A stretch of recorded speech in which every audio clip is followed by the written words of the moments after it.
शिव महापुराण कथा प्रथम अध्याय। नमस्कार दोस्तों, यदि आप हमारे चैनल पर न्यू हैं तो चैनल को सब्सक्राइब कर लीजिएगा। बेल आइकन को प्रेस करके कमेंट बॉक्स में ओम नमः शिवाय हर हर महादेव अवश्य लिखिए। हमारा प्रथम अध्याय जो यहाँ से प्रारंभ होता है। ओम नमः शिवाय।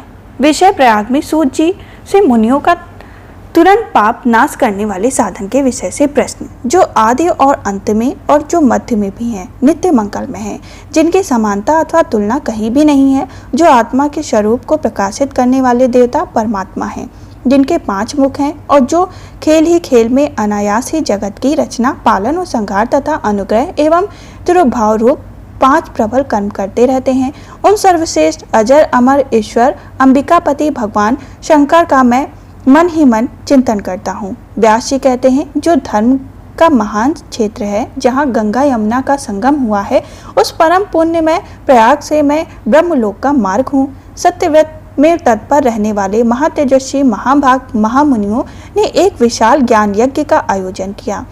उस ज्ञान यज्ञ का समाचार सुनकर परौनक शिरोमणि व्यास शिष्य महामुनि सूत जी वहां मुनियों का दर्शन करने के लिए वहां आए। सूत जी को आते देखकर सब मुनि हर्ष से खिल उठे और अत्यंत ही प्रसन्नचित्त से उन्होंने उनका विधिवत स्वागत सत्कार किया। तत्पश्चात उन प्रसन्न महात्माओं ने उनकी विधिवत स्तुति करके विनय पूर्वक हाथ जोड़कर उनसे इस प्रकार कहा। सर्वज्ञ विद्वान रोम हर्ष जी, आपका भाग्य बड़ा ही भारी है। इसी से आपने व्यास जी के मुख से अपनी प्रसन्नता के लिए ही संपूर्ण पुराण विद्या प्राप्त की है, इसलिए आप आश्चर्य स्वरूप कथाओं के भंडार हैं। ठीक उसी तरह जैसे रत्नागार समुद्र बड़े ही बड़े सारभूत रत्नों का अंगार है। तीनों लोकों में भूत, वर्तमान और भविष्य तथा जो भी कोई वस्तु है वह आपसे अज्ञात नहीं। आप हमारे सौभाग्य से इस यज्ञ का दर्शन करने के लिए यहाँ पधारे हैं और इसी व्यास से हमारा कुछ कल्याण करने वाले हैं, क्योंकि आपका आगमन निरर्थक नहीं हो सकता।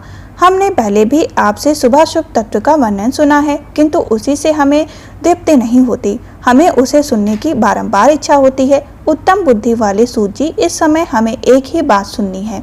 यदि आपका अनुग्रह हो तो गोपनीय होने पर भी उस विषय का वर्णन करें।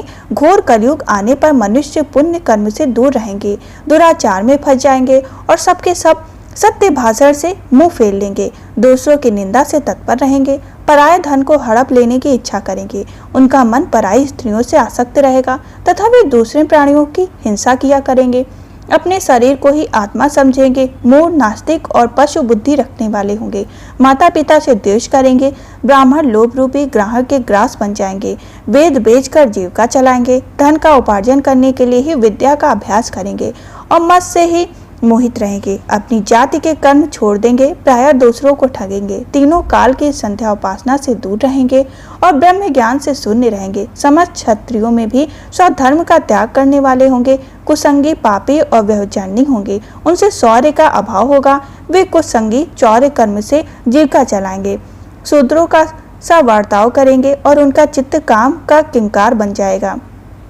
वैश्य संस्कार भ्रष्ट, स्वधर्म त्यागी, कुमार्गी, धन उपार्जन परायण तथा नापतौल अपनी कुसंगति का विचार परिचित देने वाले होंगे। इसी तरह शूद्र ब्राह्मणों के आचरण में तत्पर होंगे, उनकी आकृति उज्जवल होगी, अर्थात वे अपना कर्म धर्म छोड़कर उज्जवल वेशभूषा से विशोभित हो जाएंगे।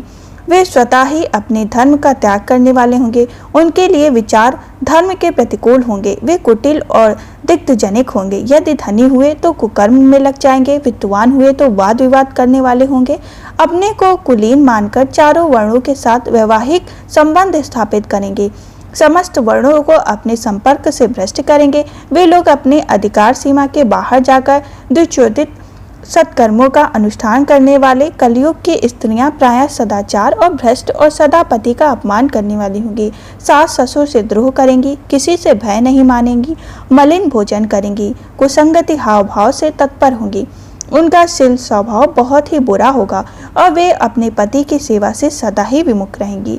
सूत जी, इस प्रकार जिसकी बुद्धि नष्ट हो गई, जिन्होंने अपने धर्म का त्याग कर दिया, ऐसे लोग को यह लोक और परलोक में उत्तम गति कैसे प्राप्त होगी, इसी चिंता से हमारा मन सदा व्याकुल होता रहा। परोपकार से सम्मान दूसरा कोई धर्म नहीं, अतः जिस छोटे से छोटे उपाय से इन सब पापों का तत्काल नाश हो जाएगा, उसे इस समय कृपा पूर्वक बताइए, क्योंकि आप समस्त सिद्धांतों के ज्ञाता हैं। आप व्यास जी बोलते हैं, उन भाव आत्मा मुनियों की यह बात सुनकर सूत जी मन ही मन भगवान शिव का स्मरण करके उनसे इस प्रकार कहने लगे, जिसकी कथा हम आपको द्वितीय अध्याय में बताएंगे। यहीं पे हमारा प्रथम अध्याय संपन्न होता है। यदि आप हमारे चैनल पर न्यू हैं तो कमेंट बॉक्स में हर हर महादेव अवश्य ही लिखें। हम फिर मिलेंगे दूसरे अध्याय के संग। तब तक के लिए ओम नमः शिवाय।